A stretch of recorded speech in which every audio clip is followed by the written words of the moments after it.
Siamo a Londra, una sera di nebbia fitta. Una giovane donna si ferma davanti a una porta anonima, stringendo un fagotto che respira appena. Poche monete d'argento passano di mano, una porta si chiude con un clic secco e quel bambino sparisce per sempre nell'ombra di un corridoio. Sua madre crede di avergli comprato un futuro, in realtà ha appena firmato la sua condanna a morte. Benvenuti in un nuovo episodio dell'horror dietro la storia. Oggi entriamo nel mondo delle baby farms vittoriane, case apparentemente rispettabili dove madri disperate lasciavano i loro neonati nella speranza che qualcuno li crescesse. Ma dietro quella promessa si nascondeva un sistema spietato in cui la disperazione diventava profitto e i bambini indesiderati diventavano un problema da eliminare.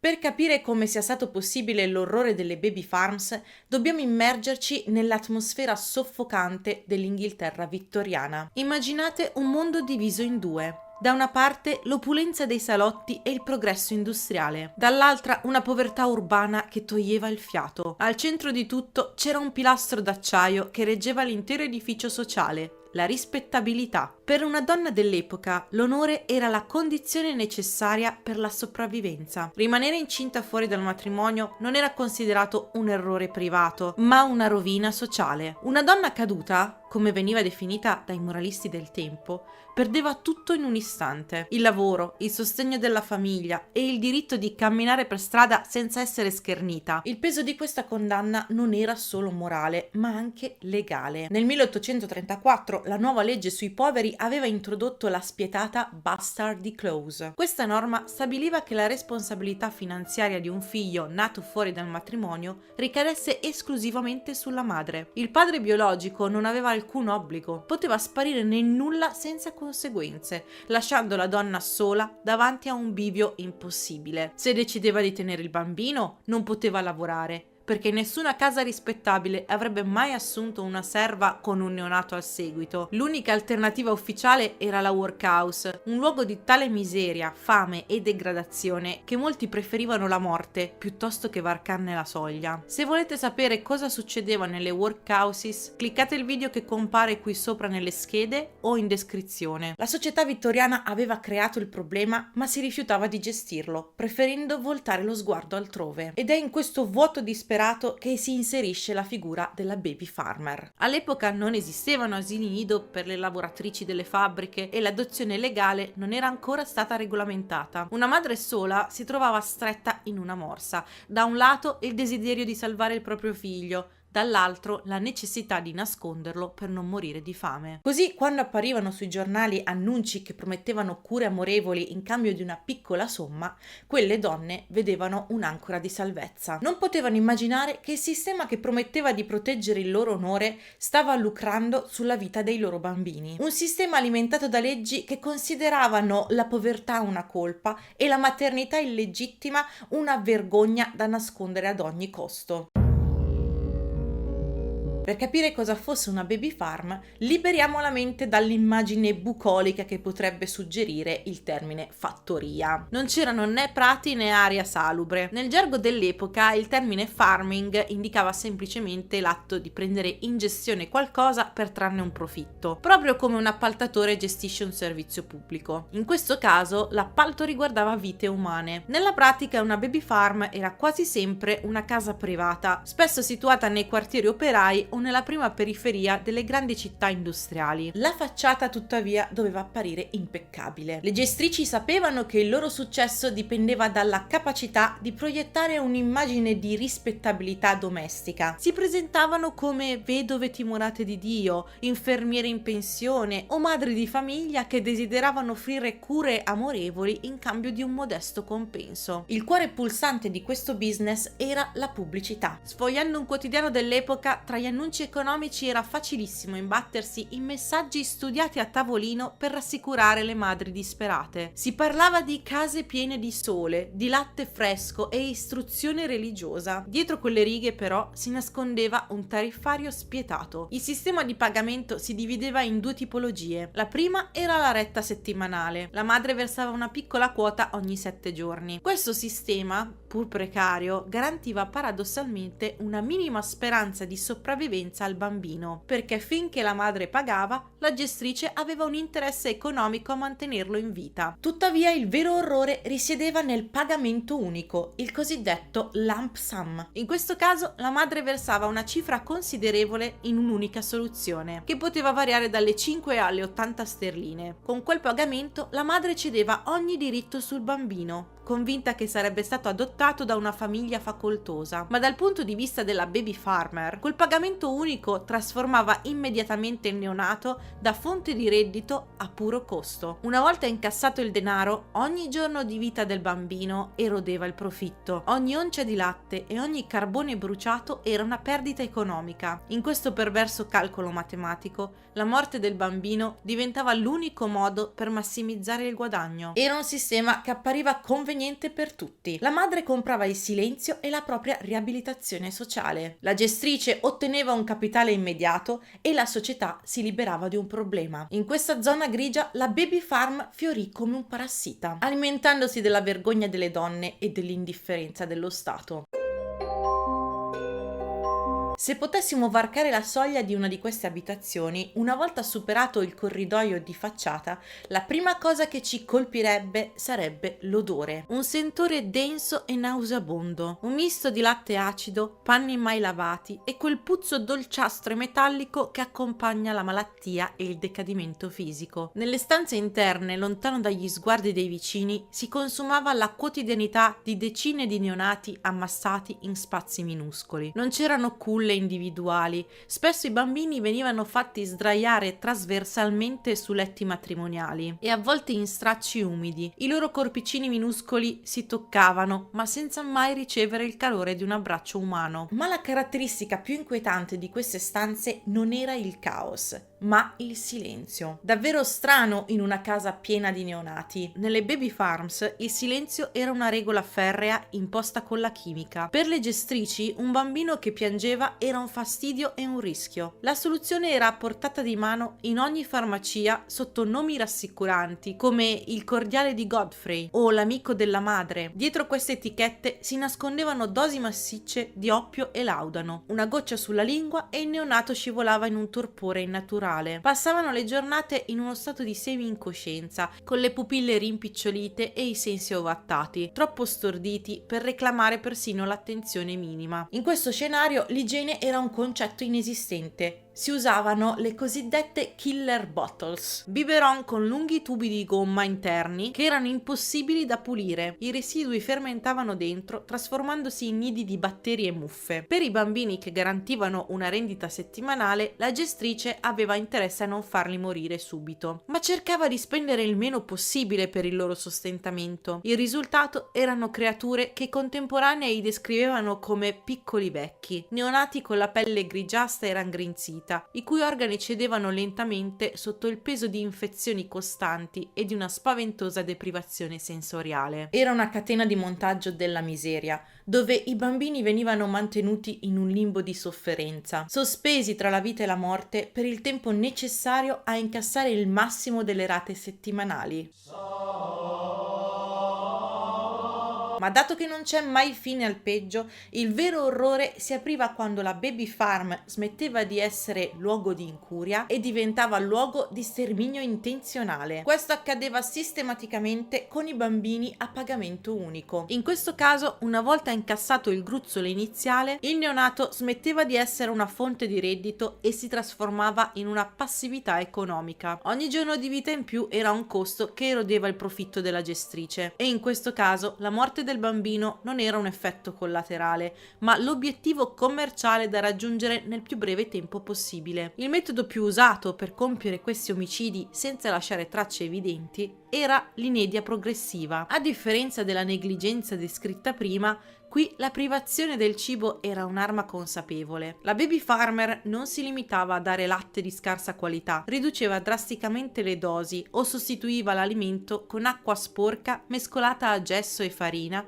per simulare il colore del latte, privando così il neonato di ogni nutriente reale. Il bambino veniva letteralmente consumato dalla fame, spegnendosi nel giro di pochi giorni. Questa strategia era quasi perfetta dal punto di vista criminale. Imitava sintomi di malattie comuni come il deperimento infantile o la tubercolosi, permettendo alla gestrice di ottenere certificati di morte per cause naturali da medici rassegnati all'alta mortalità infantile nei quartieri poveri. In gergo, questo processo di eliminazione silenziosa veniva chiamato making angels, creare angeli. Il fabbricante di angeli era un termine usato in tutta Europa per indicare chiunque liberasse un'anima indesiderata rimandandola direttamente in paradiso prima che potesse conoscere la miseria del mondo. Era un'ipocrisia universale che sminuiva il crimine e offriva alle madri la consolazione di aver dato al figlio una vita eterna migliore di quella terrena. Tuttavia restava il problema dello smaltimento dei corpi. Registrare troppi decessi nella stessa casa era rischioso. Così molte baby farmers iniziarono a trattare i cadaveri come rifiuti ingombranti. I resti dei neonati, avvolti in vecchi giornali o chiusi in scatole di scarpe, venivano abbandonati ovunque, sotto i sedili dei vagoni ferroviari, nei canali, nei parchi pubblici o persino murati nelle pareti delle abitazioni. Londra era disseminata di piccoli resti umani, nascosti sotto la superficie della sua frenetica vita quotidiana. Ogni tanto un passante si imbatteva in uno di questi pacchetti, ma il sistema si reggeva su un silenzio complice.